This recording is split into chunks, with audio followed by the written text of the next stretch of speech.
Okay, this is a classic way that the AP Stats exam will ask about probability questions in what is called a two-way table. A two-way table is a way of organizing information.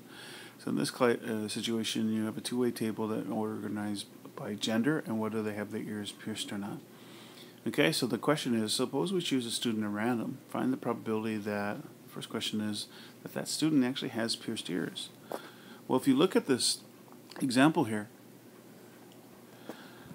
you look at the total number of students who are in this survey, which is 178, and the number of those students that have pierced ears is 103. So the idea here is the probability of a student having pierced ears would be 103 out of 178. So now let's look at the second question. As a male with pierced ears. Okay, so now we're restricting ourselves to just the male role. So in that case, there are 19 males with pierced ears out of a total of 90 males. So the probability of a male with pierced ears would be 19 out of 90. Okay, now the next question is a little bit trickier. Is a male or has pierced ears? So either can be a male or can have pierced ears. Well, if I look here, I see that the total number of males, which we saw here was 90, the total number of people who are pierced ears is 103. So logically you say, oh, 90 plus 103, that's 193 out of a total of 178. And you realize, hey, that's not possible. You can't have more students than our total number of students. You can have 193 students when there was 178 involved. And you realize, oh, we double counted here. We had 19 males who also had pierced ears. So we need to subtract those. So we're going to add the 103, total number of students who are pierced. We're going to add the number of males, but then we're going to subtract all the students that were double counted here. And so I end up with a total of 193 minus 19 is 174 out of 178 students. So there are 174 out of 178 students who were either male or had pierced ears. So this is an example of how to use probability with a two-way table. And usually just simple logic and reading the problem carefully will allow you to solve the problem. So the previous example there illustrates why we can't just use the additional rule when there's overlap. Okay, in this case we had male students who had their ears pierced, and they were in both categories. So that represents the green section of this Venn diagram. That's the people that are in both sections here.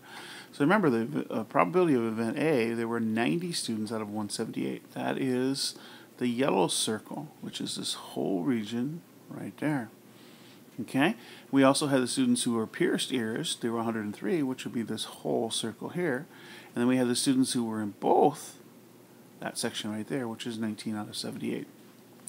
So if A and B are any two events from some chance process and there's overlap, then the probability of A or B would be the probability of A plus the probability of B minus the intersection, the probability of A and B.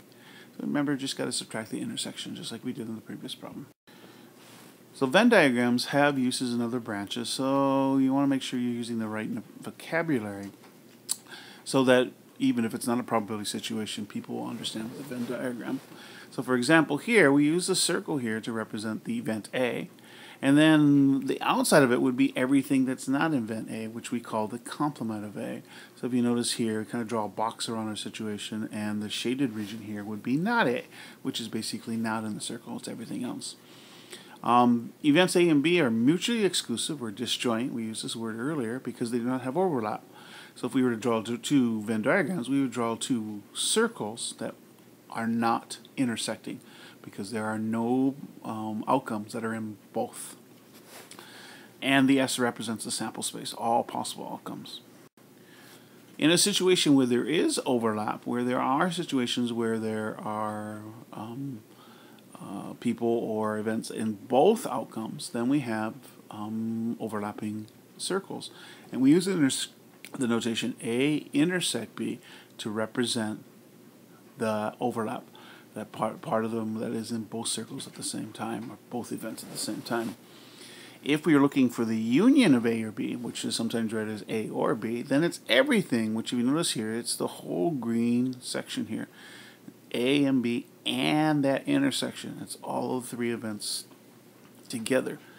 So A intersect B is sometimes read as A and B because it means A and B at the same time. Where A union B is A or B because it doesn't matter whether you're in circle A or circle B, you get counted. So let's go back and look at our two-way table involving gender and peer steers and look at what a Venn diagram would look like. So if you notice here, event A, remember there was a total of 90 people. Well, event A is the yellow circle. If you notice, 71 plus 19 is 90.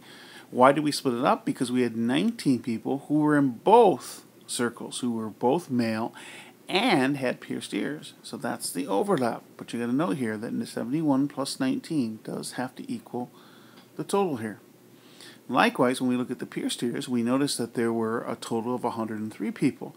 And if you notice, 84 plus 19 is 103. Again, accounting for that overlap is the 19 here. So, getting used to the notation, A intersect B means A and B at the same time, which is the overlap, 19. A and B complement would be the 71. That would be this section right here. A complement and B at the same time would be this section here, would be 84. And A complement and B complement would be what's left over, which is 4. That's why we draw a box around there to represent all that are left over. Remember, there were 4 people that were neither male or had pierced ears. Conditional probability is an example of a situation where, depending on one event, your probability of another event will be something different a lot of times. A conditional probability is one in which once event A has happened, then the probability of B is then defined. And we use the notation here, using this a line here. We read that as probability of B given that A has happened, or probability of B under the condition that A has happened. I usually read it as probability of B given A has happened. So this symbol here means given that the following event has happened. So here's an example using a two-way table. Okay, event E is going to be the grade that comes from an engineering and physical science course, and event B is the grade is lower than a B. Okay, so some questions that they ask us here, for example, here to find the probability of B, of randomly picking a student and they're getting lower than a B. So if I look here, there are 3,656 students out of a total of 10,000 students who got lower than a B. Then the next one asks, so what's the probability of E given that B has happened? So in plain English, that means what's the probability that the student is in an engineering and physical sciences given that they got lower than a B? Well, there we had 800 students out of a total of 3,656 students who got a B or lower. Okay, so there are 800 students in the engineering and physical science school out of a total of 3,656 students who got lower than the B. For the other one, it's the probability of B given that E happens. What's the probability of a student having lower than a B given that they attended the engineering and physical science here? Well, that would be looking at, okay, given that they had a grade lower than a B, which would be 800, out of a total of, we now know that they were in the engineering and physical science college. So it's 800 out of 1,600, which comes out to 50%. So once again, get used to this notation. This means the probability of the first event given that the second event has already happened. And this is the probability, in this case, of getting a grade lower than a B, given that you've already picked a student from the engineering and physical sciences. As long as you read it that way, you can usually reason out these problems. Big concept in probability is trying to show independence. You're trying to show that just because an event happened, the probability of another event has not changed. Okay? So we consider two events independent if the probability of the event happening is exactly the same as the probability of that event happening given that some other event occurred. In symbols, this is the probability of A given the B has to be the same as the probability of A, or probability of B given that A has to be the same as the probability of B. So here's a good example using, again, genders, but now we're using right and left-handed. So the question is, are the events male and left-handed independent? Okay? So if the male and left-handed are independent, then the probability of the left-handed, given that males, that you have a male, has to be exactly the same as getting a left-hander.